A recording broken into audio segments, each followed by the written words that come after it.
Okay, how to make tin can stove. There's a lot of these on eBay or on YouTube, I mean, but I want to show you mine. So you don't have to draw perfect straight lines. All you have to do is cut this thing roughly in the size that you want it with a pair of scissors like that. You just get this kind of even, about an inch high. Just look at it sideways, make sure it's kind of even. That's about it. Then you take your second can and you poke holes in it using your hammer scissors. And you want a couple little holes there to put the fuel in. Then you want little holes all the way around like this. Okay, so you can either poke them in or you can use this to just be a center punch for your drill. And you take your drill and you drill them all. That way they're all the same size. Okay? Then, after you have them all cut, drilled, then you take and you cut this can the same way. It has to be about the same height. So you just eyeball it. I usually go just above the little, what's that called? You know, the barcode, about that high. It's about an inch. And then you have to put these two halves together, and so it helps to crimp them. So that this piece can fit inside that piece. So you just kind of bend it with a little plier, or you can even take your scissor and not really cut into it, but use it as a kind of a crimper. Then this one will fit inside of this one. Okay. And then you push it in kind of tight, like that. That's the entire stove. That's the whole thing. So I've got one here that I just made. It's identical. And all the holes have been drilled. They're a little bit time consuming to drill. And I'll show you how this works. You get some alcohol, rubbing alcohol, 70% alcohol, or this stuff called heat. I don't know what this stuff is. It's some kind of, I don't know what it's made for. It's an automotive product. So it's $2 for a whole bottle at the auto parts store.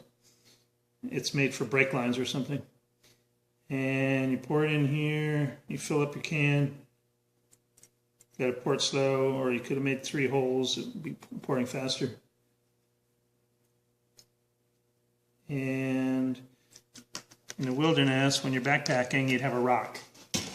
This is my rock, because I'm inside. Then you light it.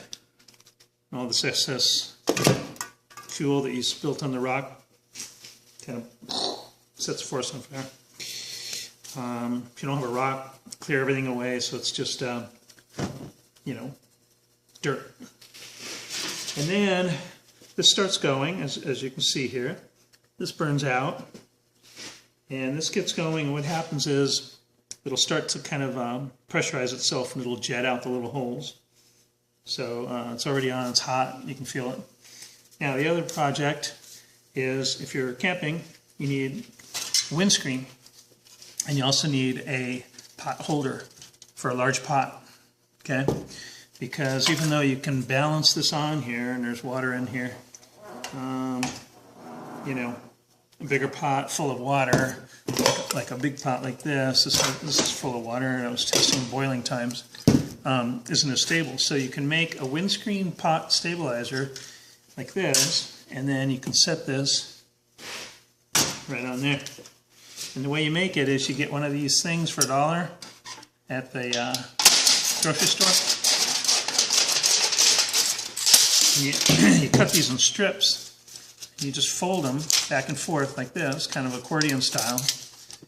And then you have one of these. And you can put a rubber band around that. You can, you know, portable, lightweight. So this is it's cooking. See the flame? windscreen, very hot. And one other project, reflector oven.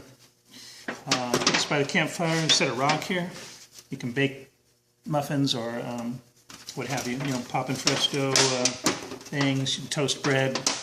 Again, you make these out of you know, these things, and you use twist ties, and you just twist tie stuff together. And it takes a little bit of assembly time at the campsite, but it's not bad. And then you leave it up for a few days that you're there. You know, you can kick it around off to the side when you're not cooking. And